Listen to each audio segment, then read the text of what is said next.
The characters are like literally constantly being thrown upside down and stuff. I feel like 40X is a good fit for this particular one. It's really a theme park ride. You know, it's like being on a roller coaster. And I feel like it'll go well with this movie.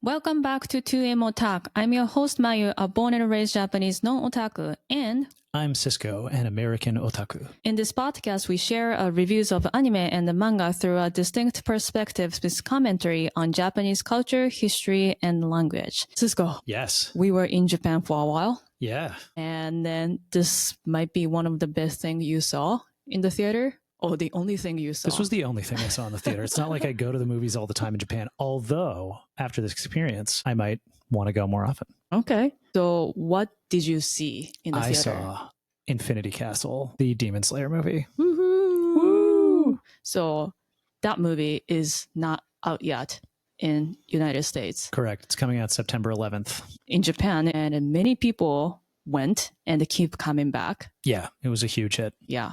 So we're going to talk about it, all about it. Are you going to spoil? Yeah.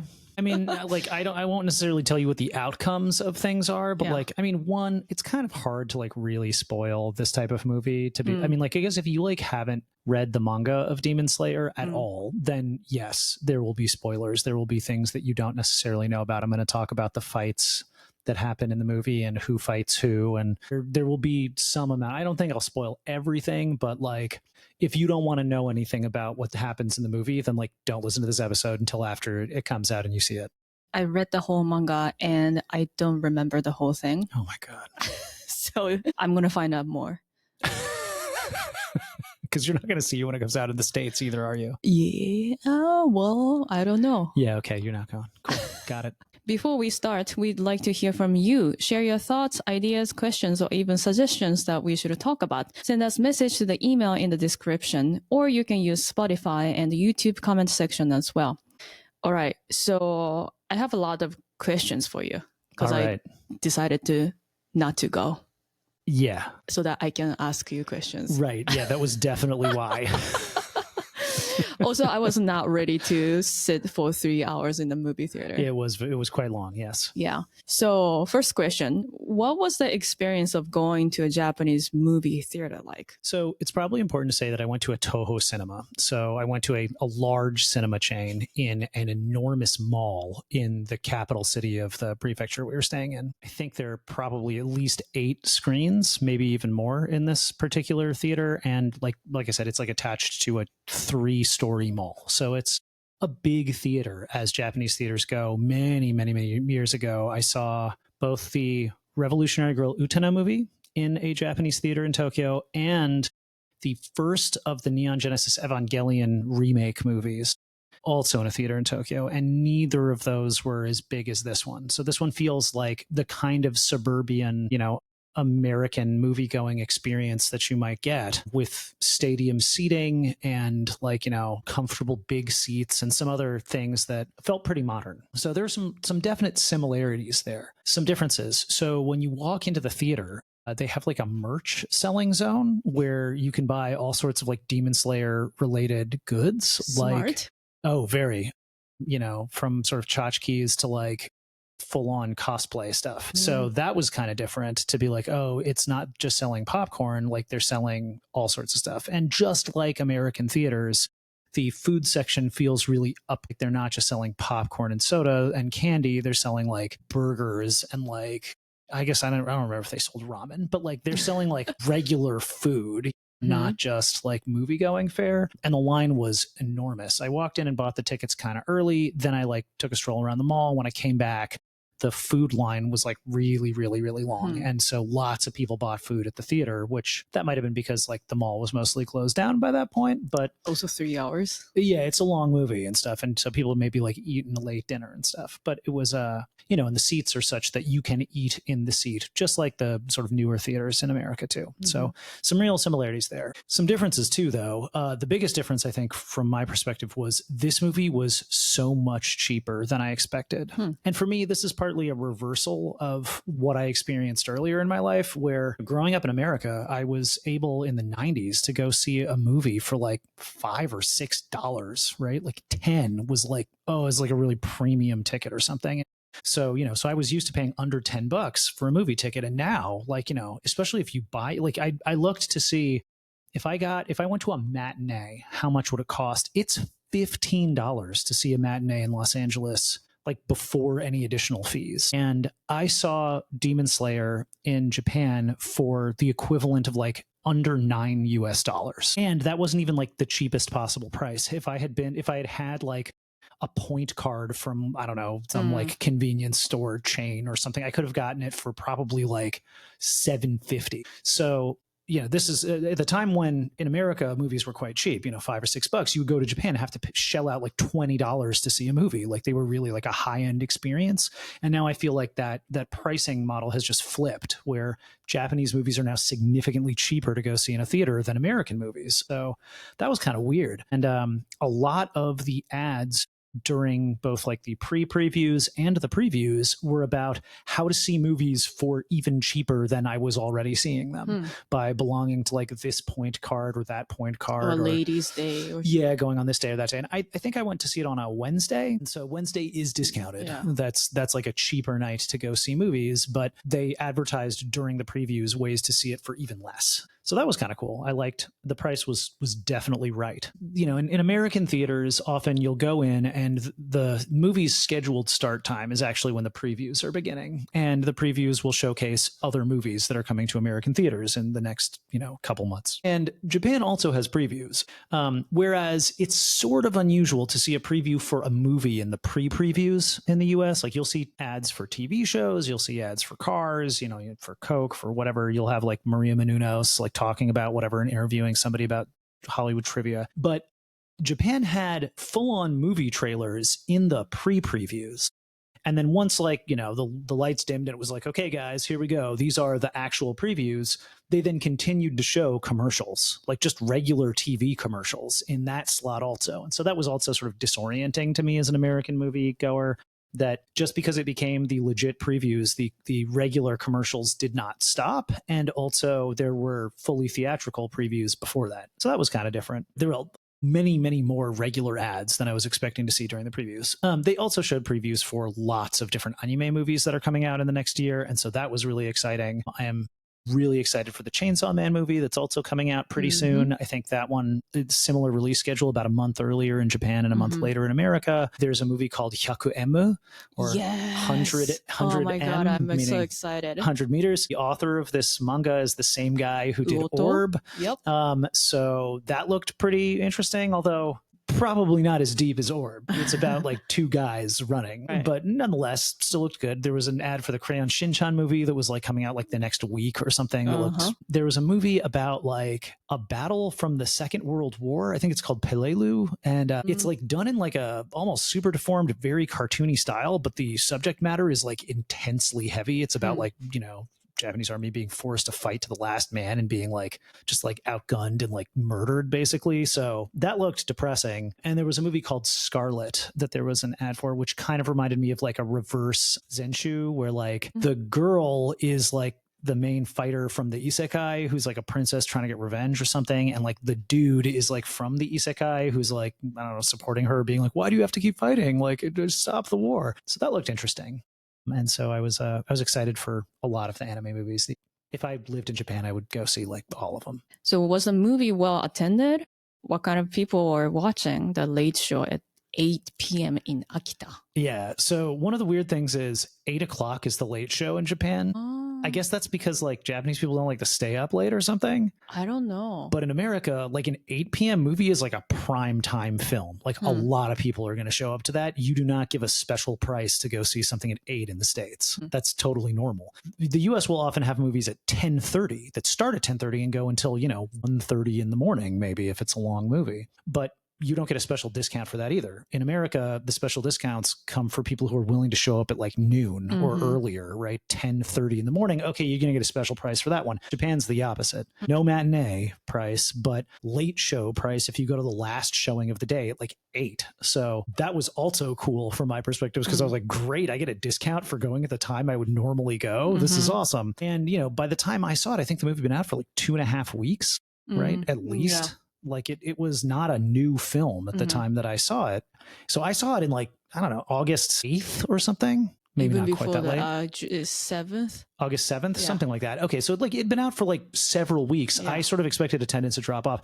The theater was, I think, almost sold out, if not actually sold out. And granted, when I picked my seat by buying, I don't know, maybe 2 hours before, or, you know, showtime or something, there were lots of seats open, but then it proceeded to sell out. There were little kids in the theater, probably, you know, 7, 8 years old. And there were also like old people in the theater. Now, again, the time that I went to see it was during Obon, which is a holiday during the middle of... Not exactly. Okay, but like right at the beginning of Obon. Yeah. So like, you know, would people have had the next day off? I mean, the kids don't have school. Kids, like, so it's during summer vacation for kids and right before this like actual holiday, even for adults. So that might sort of explain it, but nonetheless, it was very full 3 weeks into the movie's run. I remember watching the news like the first day of the release of the movie, and the people just line up middle of the night, and they're watching, finishing, come back on the same next day. Yeah, right, exactly. Just watch another show. Yeah, that's crazy. So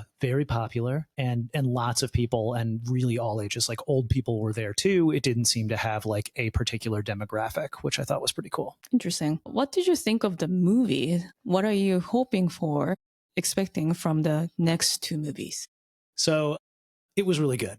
I don't think I actually think it was as good as Mugen Nesha, Mugen Train, yeah. Which is like, it should be like Unlimited, right? Unlimited Train, but I don't think they translated. I think they just called it Mugen Train or something. Anyway, I think partly my expectations for Mugen Nesha were very low. I was like, how are you going to take the middle of this show and transform it into a movie and like have it like work on any emotional level? This is gonna be terrible. And then it was fantastic. It was actually very effective, and they like really hit the pacing. This one, knowing it's going to be a trilogy of movies and that they're going to have to like cover, you know, 3 times as much content, I think the pacing was harder. It was still I mean, first of all, the movie's drop dead gorgeous. It's like all the best animation from UFO Table, like in a row, and the fight sequences are so long, and everything that takes place in the Infinity Castle is like knock your socks off beautiful. As with this show in general, there are lots of really extended, like, you know, flashback sequences, or like this is what happened earlier in this character's like life or experiences. And those scenes are not as special. They look like regular TV animation. So in those scenes, you're not getting the same quality really of animation, but it sort of works because it's a flashback and because the story is not about like a bunch of fighting when you're doing a flashback anyway. So it kind of does not matter that those parts feel different. But in particular, like the last flashback in the movie is really long. Like I think it's probably, I don't know, 45 minutes of flashback. And that one, by the end, you start to be like, am I just watching like a regular TV show here? Like it doesn't really feel like we're in the movie anymore. And then it cuts back to like the sort of present, and then it's really, really good again. And all the good parts are fantastic. The sound is also like worth seeing it in the theater. They definitely used the Inception sound like a lot in the, do you know what I'm talking about there? I fell asleep during Inception. Oh my God. I don't remember. I appreciate true cinema.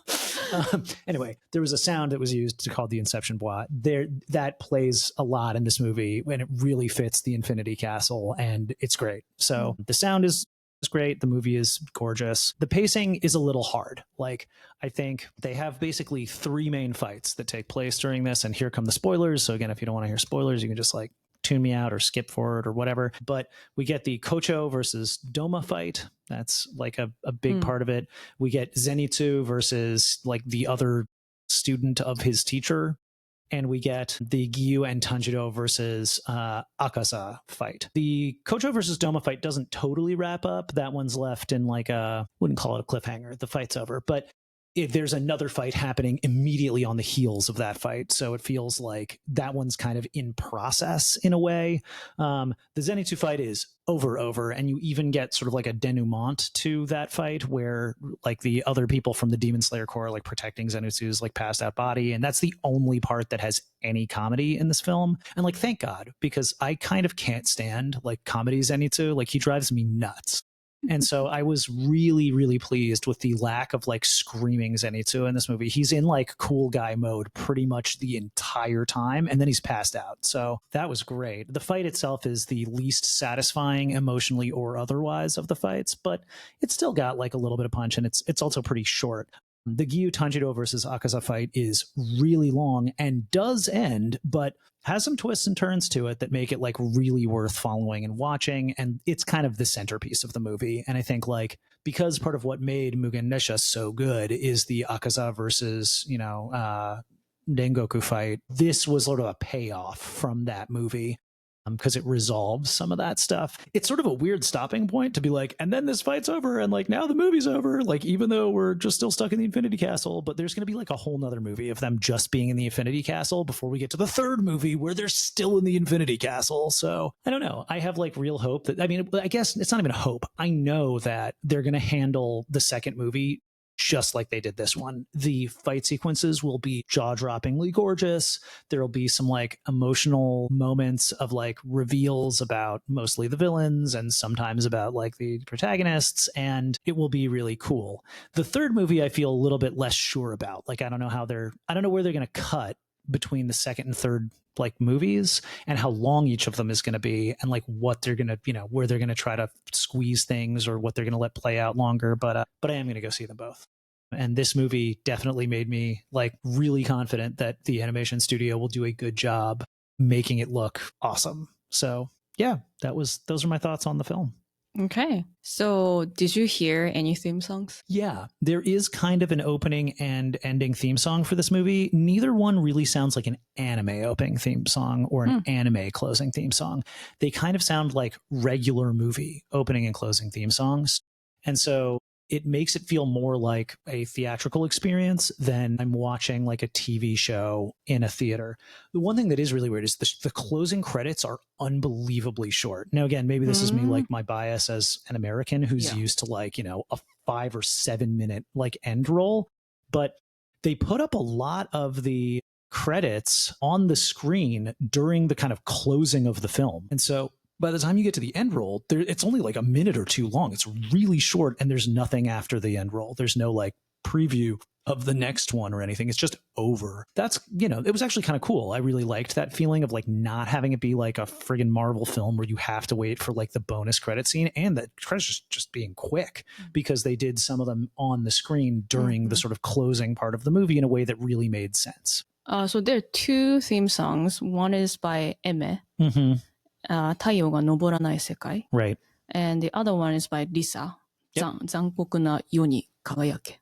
Yeah. So they both did theme song for Kimetsu before. I think the songs themselves are fine as like opening and ending songs, but I just feel like they were not like quote unquote anime opening and closing theme songs. They were regular pieces of music that fit a film as opposed to like the type of sort of frenetic, and the animation doesn't match the opening or closing theme songs. They are just played over the animation that's happening normally. So there isn't like an opening with like a bunch of quick cuts and like fancy editing. It's just the movie playing with a song. And the same is true of the closing. The closing is like, kind of like a, denouement, like crows flying around and stuff, like things you would expect from Demon Slayer, but like not a lot of action or anything, just a song being played over the credits and like some really slow paced, images. And I think there's even like people talking during them. It's not like just the song. It's like woven into the fabric of the end of the film. I see. The one thing you forgot to mention about the differences between going to see a movie with specifically anime in Japan and America is when you go see a movie in Japan, you get some little gift. Yes, you do. Yeah. So especially for anime films, they'll often hand out kind of a prize for having come to see the film. So I got a slightly larger than a postcard of Akaza fighting Gyu and the main character. What's his name? Tanjiro. Tanjiro. There we go. Tanjiro and Gyu fighting Akaza is Yes. like this thing that I got. I don't know. It's not quite an 8x11. It's like a weird size. It's a weird size. It says this is the third gift. Oh, okay. So first, like a couple weeks, people receive different things. They got better stuff. I think they got art stand. Yeah. Stuff. Or something, and then now it's the second one was like clear card, whatever that means. That sounds like a character thing, and then like it keeps going on. So like it's a great business model. It's an incentive to be like, if you want all the Yep. the swag, you got to come see this movie 4 times. Yep. Yeah, that's smart. But in America, we don't usually get anything. we just have like an interview by director or voice actors. I don't think they're going to do that for this film. Because it's already it's already 3 hours Right. long. So I don't think they're going to go make us see like, interview with the voice actors. That's true. That's true. Not that I wouldn't enjoy that, but like I don't think they're going to do that. All right, so it's worth watching? Yes. Okay. You're not going to go see. I can't convince you, but I can probably convince some listeners. It's totally worth watching, and it's worth seeing it in a theater because the animation quality is so high that getting to see it on a big screen is like really worth it. You just mentioned that there's 4D. 4DX. 4DX. Yeah. 4DX is like a ridiculous gimmick that some movie theaters have where like the seats move around and like spray you with water and scents and like it's kind of silly, honestly. But I saw like an Indiana Jones movie in 4DX, and I also saw like the second to last Mission Impossible in 4DX, and like it's ridiculous. But for a movie I've already seen once that I like don't need to pay that much attention to, and especially given that this is the Infinity Castle and like the characters are like literally constantly being thrown upside down and stuff, I feel like 4DX is a good fit for this particular one because it's gonna like it's really a theme park ride, it's like being on a roller coaster, and I feel like it'll go well with this movie. Yeah, after hearing that, I'm a little bit interested in. Really? Uh-huh. You're going to hate it. But yeah, really? I don't think you will enjoy it at all. You're going to be like, it was so disorienting. But I found it fun in the other movies I've seen it in, which were both like popcorn movies where like, the plot wasn't really the point. And so I feel like it might work for this one too. Yeah. We talked about this last year when we were doing a road trip in Japan, but you actually went to the model hotel. Yes, I did. Infinity Castle. So good. Yeah, I was tired, so I didn't go. Yeah, you missed out on that too. I'm just the adventurer. But you went. I did. How was your experience? It was great. I mean, it's so much like, especially having seen this movie, like the Infinity Castle is bigger in the anime than it was in the manga. I mean, like whatever, in the manga, you can't really get a sense of that type of space, like it just doesn't work. But like in the anime, you're like, oh my God, it goes on for infinity. Like it's so big. And the real Infinity Castle is pretty modest. Like it's the thing that is notable about it is if you go at the right time of day, someone is playing a biwa, right? No. Shamisen? Shamisen, okay, someone's playing a shamisen, and like they're on a special platform that is in between like the top floor and the bottom floor, and there are some like really interesting walkways that feel kind of kabuki inspired, right? That like go in some different directions, and some staircases that are, needlessly complicated, but it's really beautiful. And sitting there, like, and there's a bar, you could like sit there and like drink a drink and like listen to someone play, like basically a geisha play the shamisen, and like imagine you're in the Infinity Castle, and it'd be pretty cool. And it's a famous hot spring, so there's that too. I think it's called Okaso. Yes, in Fukushima. That's correct. And we didn't stay there because it was too much money. We stayed in the neighboring one that was a lot cheaper. Yeah. Anything else you'd like to add? No, I think that's actually mostly it. I encourage people, if you have the opportunity to see a movie in Japan, just to get a sense for what's different. And if you're an anime fan, particularly, chances are good you'll walk away with some kind of like extra swag that will make it especially worth it to have done that. Thank you so much for listening to this week's episode. If you liked this week's episode, please give us good reviews on Spotify and Apple Podcasts, or like and leave a comment on YouTube. Make sure to subscribe and follow 2M Otak and 3M Otak. It'll keep us making more fun episodes. See you next time for more 2AM Otak.